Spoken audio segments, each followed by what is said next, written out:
If you are a subscriber to the Level Paths podcast, or if you minister in any capacity in the Appalachian region, you don't want to miss the Appalachian Ministry Conference at Tri-State Bible College, April 22nd and 23rd. This year's conference is a two-day event. The pre-conference starts on Monday, April 22nd at 6 p.m. with Dr. Andrea Clements and Tanner Clements from Uplift Appalachia. The evening will focus on equipping churches and faith-based organizations to serve as the tip of the spear, bringing solutions to the addiction and mental health challenges in Appalachia. Then, on Tuesday, April 23rd, author, church planter, pastor, and keynote speaker Dave Earley kicks off day 2 of the conference, along with storyteller Tommy Reed, special sessions with Dr. Kevin Yingling, and music from Chosen Road. You can also choose from 16 breakout sessions that cover topics like church planting, engaging the next generation, leading the church from the pulpit, ministering with the Bible as your playbook, measuring leadership success with a plan, and much more. For more information and to register for the Appalachian Ministry Conference at Tri-State Bible College, April 22nd and 23rd, visit tsbc.edu. If we were going to plant another church, what are some specific things that we think that we could give them that would help them to better understand what do we even mean when we say gospel-centered? What does healthy church even mean? If we were so strategic with this and we made it an initiative that we were going to pour into future church planters and their core team, what might we do with that? And then that turned into the organization that we're calling PAC, Planting Appalachian Churches. From Tri-State Bible College and the Appalachian Ministry Institute, this is the Level Paths Podcast. We're glad you've taken some time to join us. My name is Chris Weigel.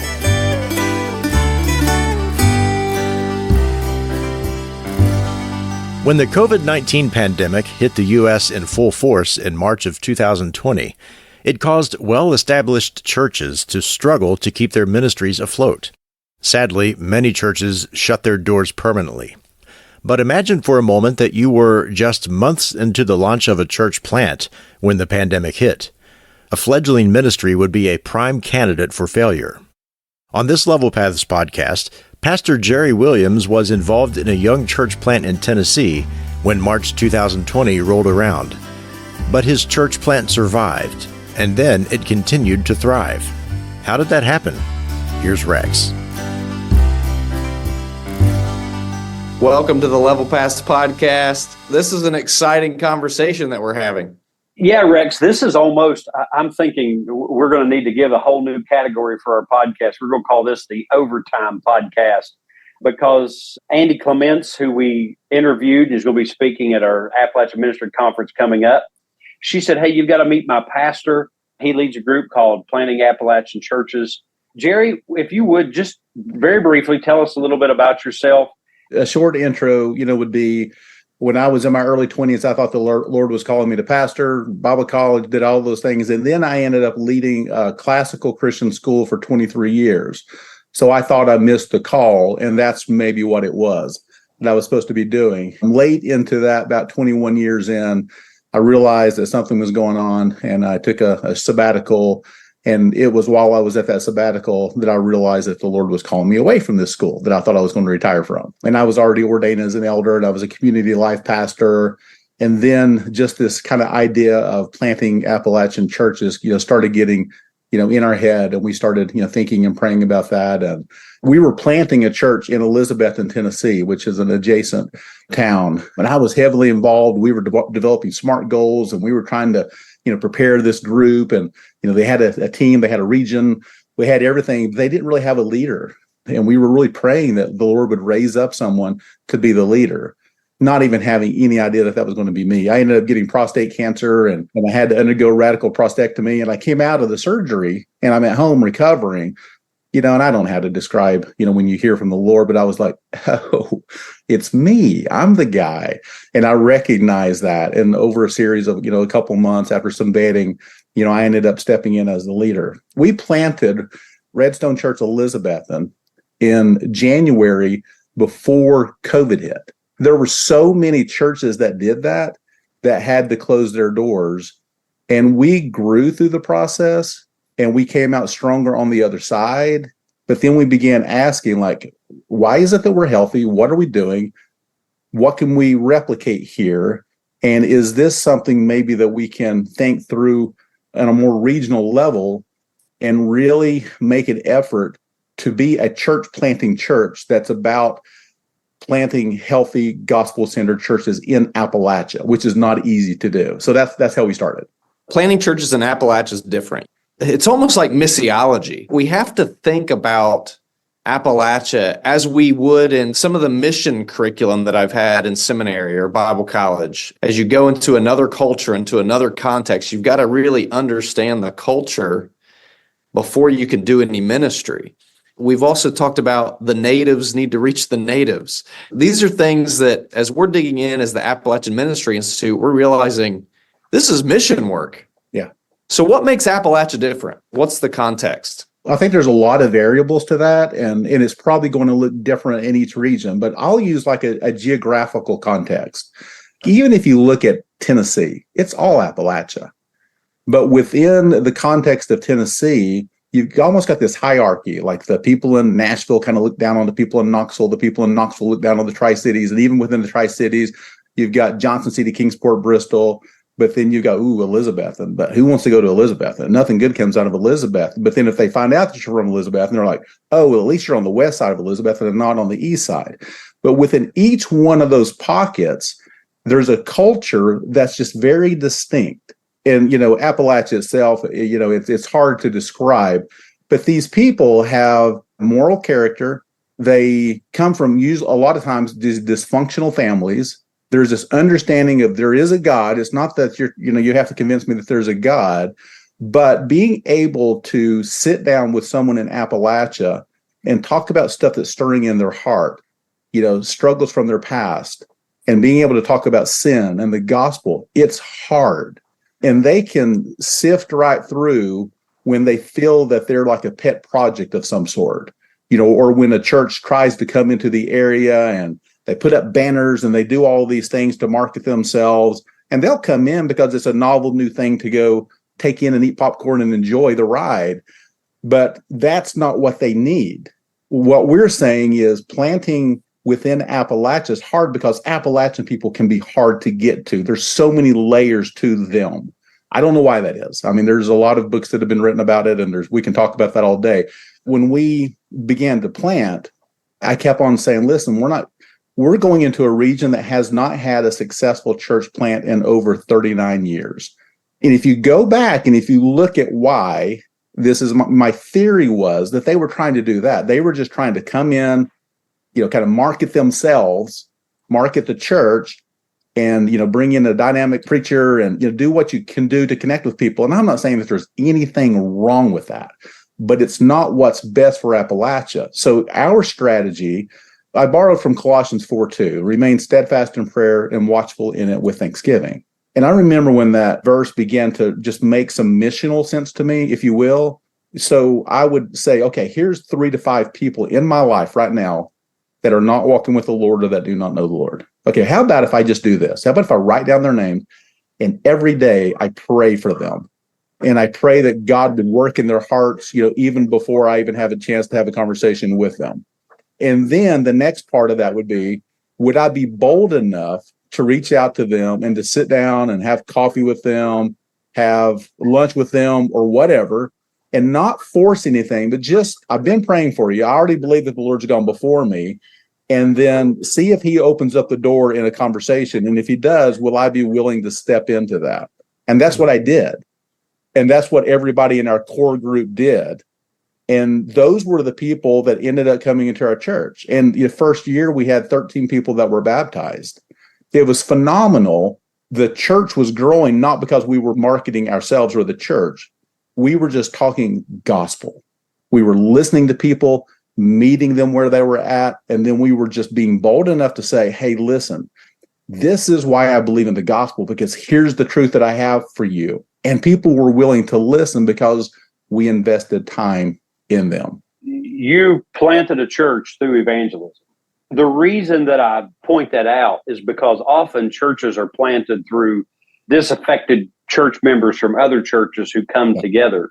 Right. One of the most difficult elements of Appalachian folk is it's really this post-Christian. It's the one generation out of being a Christian, but Christianized, if you will.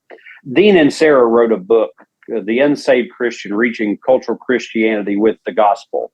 If I were to describe Appalachia, it would be the generation after that. So what Dean speaks about is it's difficult to reach people in cultural Christianity, the Bible Belt, because they have been so impacted by cultural Christianity, church stuff. Yeah. But Appalachia is kind of the generation after that. Appalachia is not the Bible Belt. It is a place that had been evangelized. Mm-hmm. The Christian language is spoken, but it's meaningless and has much in common with kind of New Age mysticism and not so much with the gospel. You said something that I found really interesting, that was really what kind of sparked us to say, hey, we just need to record this. And that was your approach at multiplying church plants. So you're taking a distinct Appalachian approach and really taking that DNA and implanting that in the next generation. How are those new church planters selected, and how do you invest in them? What is it that you do to invest in them? That first part, how do you determine, who the next church planter is? I mean, that's just a matter of, I think, us as elders, praying, keeping our eyes open. We did some leadership development in our church. We had all of the guys in our church basically color-coded. We had spent enough time with them that if they were red, we didn't even think that they knew the Lord. If they were orange, they were a baby Christian. If they were yellow, so there was like a system. But if we had somebody that was dark green, these guys might be elder qualified.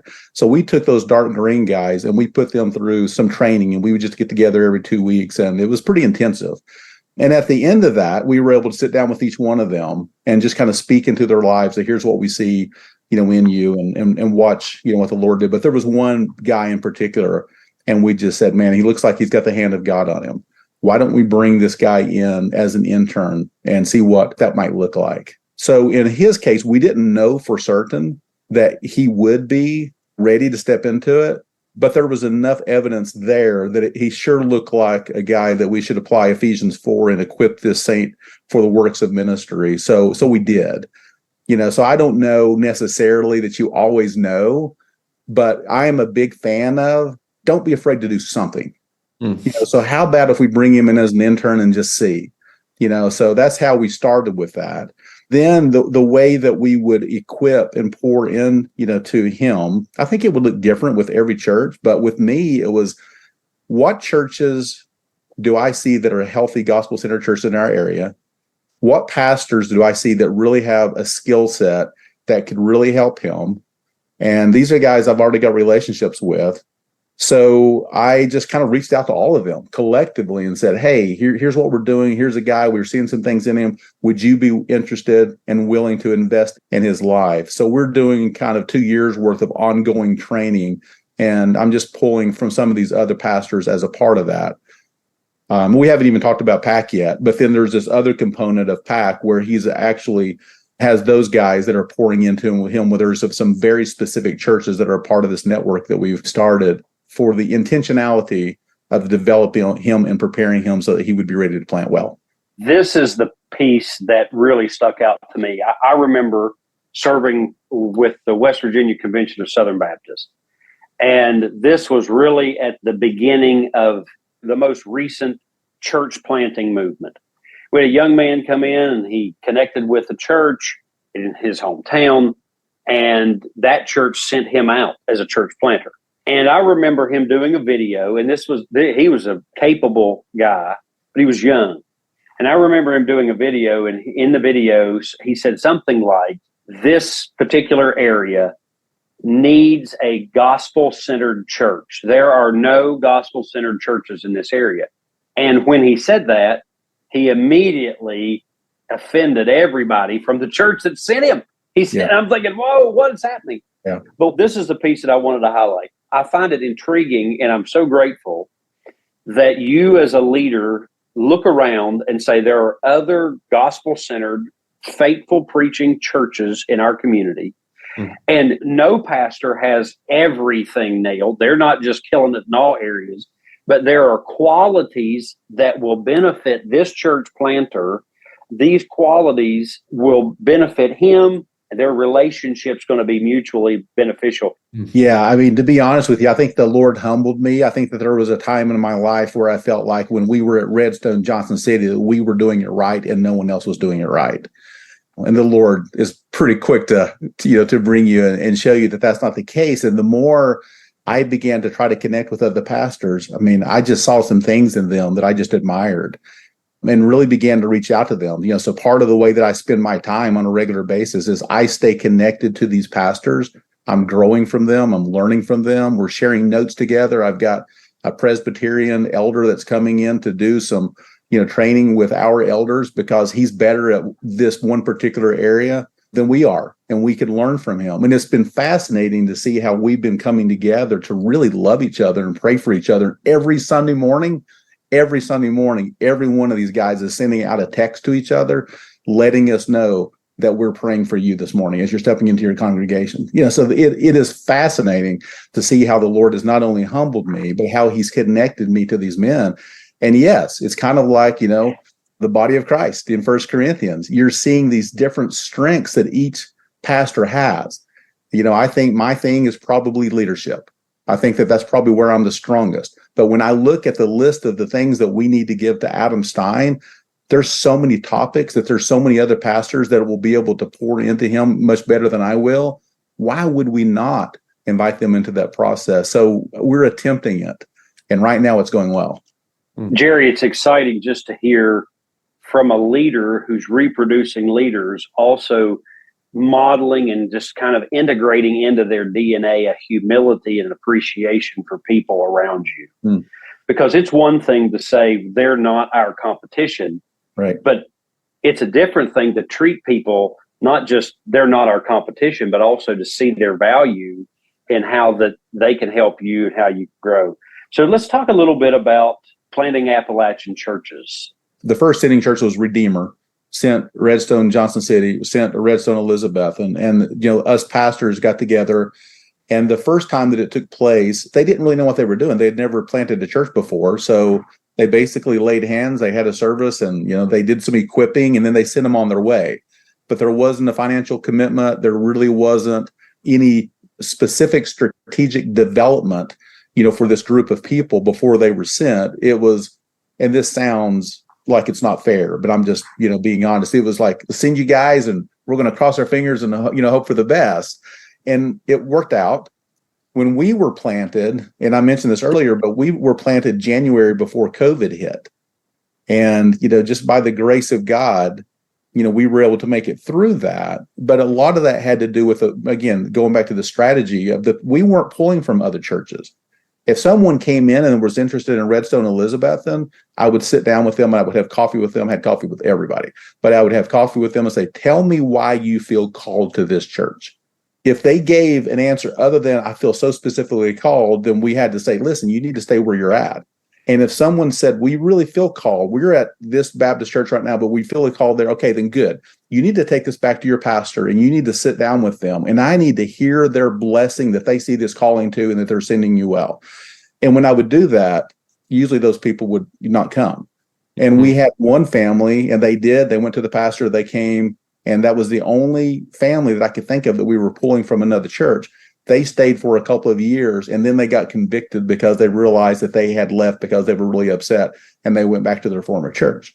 So the way we were going about doing that, is we weren't pulling from other churches. And looking at that, we were like, okay, what did we do? What adjustments would we make? If we were going to plant another church, what are some specific things that we think that we could give them that would help them to better understand what do we even mean when we say gospel-centered?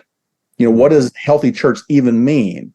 We began to define some of those things, and then we began to ask the question of, man, what would it look like if we were so strategic with this that we gathered some other churches that were like-minded and we made it an initiative that we were going to pour into future church planters and their core team for a minimum of 2 years, and then financially support them for the 2 years after that as well. What might we do with that? And then that turned into the organization that we're calling PAC, Planting Appalachian Churches. It's pretty early in its formation. I love just to hear this leadership evolution. And I just say it that way for the lack of a better term. But this is kind of how leadership works. It'd be wonderful that on the front end, we have everything planned out. We have all of our policies. We have all of our procedures. We have everything in place. But sometimes it just doesn't work that way. Sometimes it gets thrown out there. And like you said, we don't know what we're doing. And we're just trying. We're doing the things that we do know how to do. And then the second generation, it gets purified, it gets cleansed, it gets cleaner, more articulate. And then the third generation, it's even more so. That's exciting because that enables it to be nimble enough to change and grow and adapt to the current situation. I'll tell you what I love hearing about is this appreciation and respect for other local churches that I hear coming out of this movement. You know, those conversations with Christian people who are members of other churches to say, you know, we're really glad you're excited about what we're doing, but are you called here? And does your pastor see that? I think that is so healthy, Jerry. And then the fact that you've got, I think you said maybe 13 different pastors who are in some way contributing to the training of a church planner who's going to be in the same region. Think how healthy that is. And I looked at the passage right after the Colossians 4:2, which is Colossians 4:3, and that was a really meaningful verse to me when I was serving in Dallas. Pray to the Lord for us that he would open a door for us or unlock an entry. And so we had some events down in Dallas that were called Unlock because of that verse. How are you seeing God unlock an entry in Appalachia? You know, I think you touched on it a moment ago. I mean, I think it's almost unheard of that you would see local pastors that have developed such an affinity and a love for one another that they're praying for one another daily and they're praying for their congregations. I mean, let's just start there because we really do sometimes, step into a church or a church plant and we kind of define what success looks like with that. And I've been thinking a lot about, you get to the end of John and Peter's being restored and Jesus is telling him like, but here's how you're going to die. And he looks over at John and he's like, well, how about him? And Jesus is like, what's that to you? You just follow me. And I think that there's something liberating when you recognize my only responsibility is to be faithful to be the leader that Jesus has called me to be with this congregation and to shepherd them well and not to be threatened by anything else that's happening in our region, but to recognize Jesus promises that he's going to build the church and the gates of hell will not prevail against it. And that is so much more beyond what's happening within our congregation. So not only how can I understand that and not be threatened by that, but how can I step in and be a catalyst for bringing these guys together? I mean, I did a little bit of this when I was at the school because I was running a classical Christian school, and I knew these other school administrators from the region, and they were just dying. They were on an island by themselves, and they had nobody to talk to. And I kind of forced my way into a relationship with them until I finally got them all to get together for a few lunches. And before you knew it, we had a brotherhood. We were coming together on a regular basis, and we were doing a conference where all these schools were getting together. But the main thing was these heads of schools that did not even know each other, by the time we were done, they had a network. And anytime that they were struggling with some kind of a board issue or a parenting issue or whatever, man, we got on the phone and we helped each other. And it was just the most beautiful thing. So, of course, you learn from your successes. And when I stepped into, the church in Elizabethton, I said, well, why can't I do that here? How's this any different? Every one of these pastors is feeling the pressure. A lot of them would love to reach out to somebody, but they don't know how to do that. You know what? I'll force my way in and I'll just go have some coffees and see what Jesus does with that. So I am highly caffeinated now. I've had lots of coffees, but what's happened through that is I have these amazing relationships with these other pastors, and I am learning and growing from them. Well, when there was one Sunday, and I remember one of the pastors, he sent me like the email that went out to his whole congregation. It's like, hey, as we step into worship today, let's be praying for our brothers and sisters at Redstone Church Elizabeth, and these guys are doing great work for the kingdom.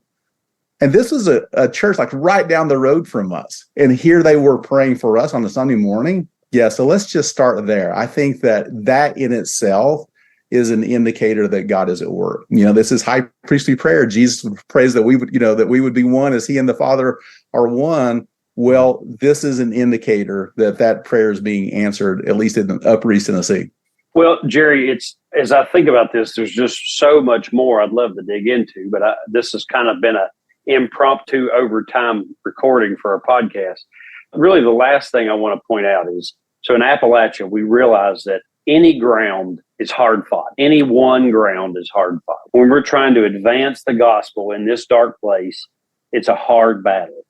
Not only do we see more now than ever before pastors becoming discouraged and walk away, the average stay of a pastor is less than 4 years now in a church. And in Appalachia, we're going to see that even less because of the difficulty of planting churches and pastoring churches in Appalachia. And because of that difficulty, when a church plant comes in, often the established church pastors see that as a threat. But what you're doing is saying, hey, I recognize you as an asset, not just as an asset. We're grateful for what you're doing. We're fostering relationships, and I want you to pour into this church planter. And that immediately brings buy-in from that established church pastor and thus his church, and also provides a support system for this young church planter. When I say young church planter, he may not be a young man, but he may be young in the ministry. The church is going to be young. And that's going to be another guy who's fighting for ground that's going to be hard fought. And yet he knows that, hey, the pastor down the street, he not only has my back, he's invested in me. And I just think about 3 John. There's going to be a day when that pastor stands before the Lord and gives an account, and he is rewarded for the work that other pastor down the street has done as well, because he's made that investment. Adam Stein is the church planter that we're working with right now. And I just take him with me when I would go to meetings and stuff. And I was just introducing him to other pastors. And I'm like, okay, here's what you got to do, man. You got to get to know the people of Hampton. That's the regions you're going to. Go get to know your business owners, but go get to know the pastors as well. Show them that you're not a threat. Establish relationships, with them. So that's one of the things he's doing.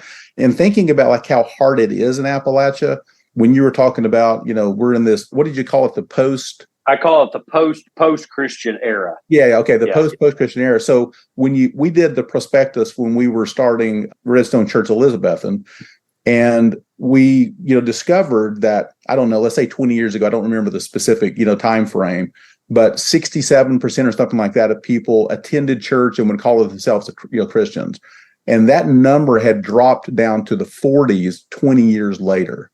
And as we dug in, and this is where we would just sit down with people and we would say, things like, hey, do you think we need another church in this region? Why or why not? And then talk to me about your experiences in church, and just to let people talk. And here's a short summation of what we learned. We saw people that were watching their mom and their dad and their grandparents and their neighbors do the church thing. And they saw the inconsistency with the way that they were living their life the rest of the time. And even though they would never vocalize it because it sounds blasphemous, in their hearts, they said, I don't believe this thing. I don't believe it's real. So at some point when they got old enough, or the grandparents passed away or whatever, they just quit going and they decided that it wasn't real. This is the territory that we're stepping into. And these guys are closed off, and it's hard to communicate with them. And the only way you're going to be able to communicate with them is to meet them on their turf. You got to take time and go fishing.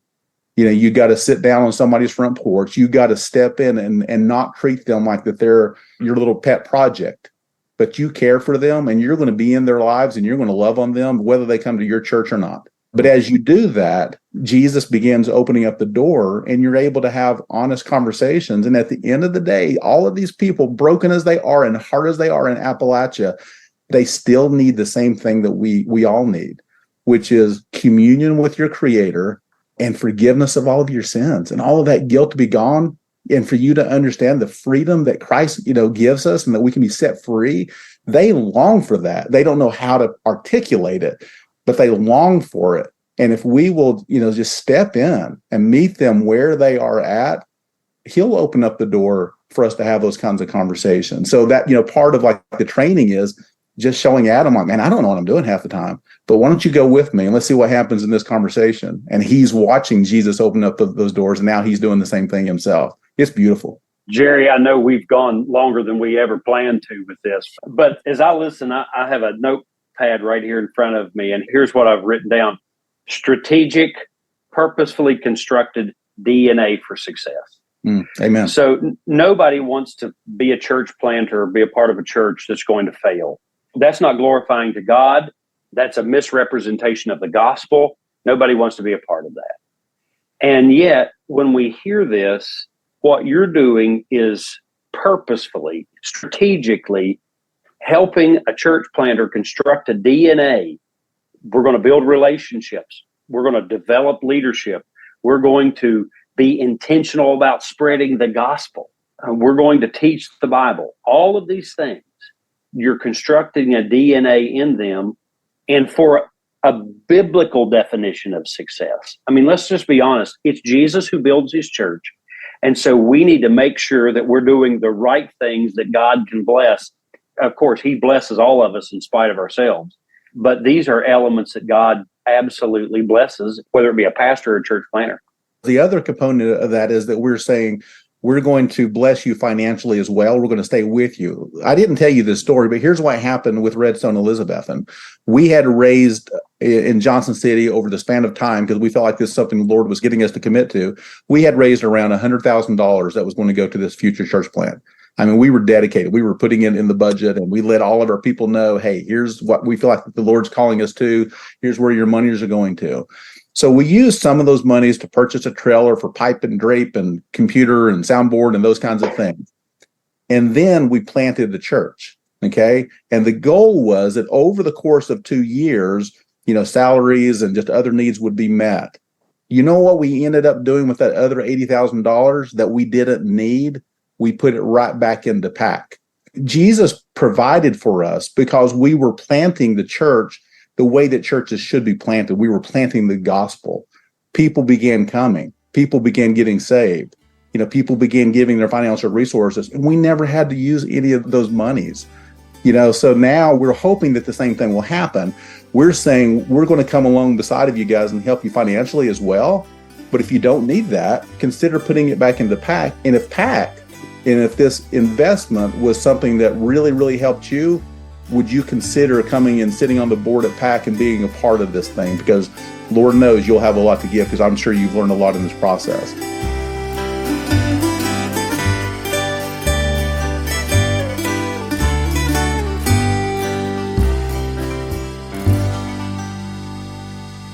It's unfortunate that competition between churches happens. Is there any reason why two like-minded, gospel-centered churches in the same community can't support one another?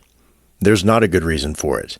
And sadly, in many cases, churches sometimes less than a mile apart refuse to become partners for the gospel.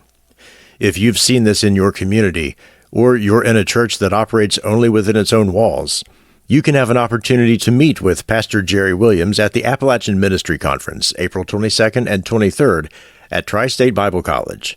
Pastor Jerry and many others want to help your ministry thrive. Tri-State Bible College and the Appalachian Ministry Institute exist as a resource, and no matter what need you may have, Rex Howe and Dr. Matt Shamlin want you to reach out to them today. Rex Howe is the president of Tri-State Bible College, and you can contact him by email at rex.howe@tsbc.edu. And you can reach out to Dr. Matt Shamlin at the Appalachian Ministry Institute by email, matt.shamlin@tsbc.edu.